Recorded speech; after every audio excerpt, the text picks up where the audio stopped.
জিলহজের প্রথম 10 দিনের আমল, ইবাদত, নেকামল, ভালো কাজ, এটা আল্লাহর কাছে এত প্রিয়, অন্য কোন সময়ের আমল ইবাদত, অন্য কোন দিনের আমল ইবাদত আল্লাহর কাছে এত প্রিয় না। বান্দা এই 10 দিনে নেকামল করলে আল্লাহ তাআলা যত খুশি হন, অন্য কোন সময়ের নেকামলে আল্লাহ তাআলা এত সন্তুষ্ট হন না। জিজ্ঞাসা করা হলো, কিলা ওয়ালাল জিহাদু ইয়া রাসূলুল্লাহ। সাহাবীরা প্রশ্ন করলেন, হে আল্লাহর রাসূল, অন্য সময় আল্লাহর রাহে যদি কেউ জেহাদে যায়, অন্য সময় যদি জেহাদে রত হয়, তাহলে সেই আমলটার মর্যাদাও কি এই দশকের সাধারণ নেকামলের চাইতে উত্তম না?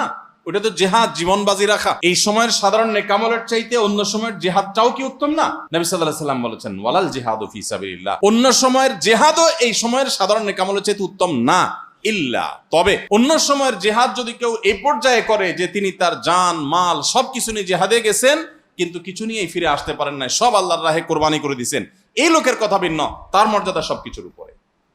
তাহলে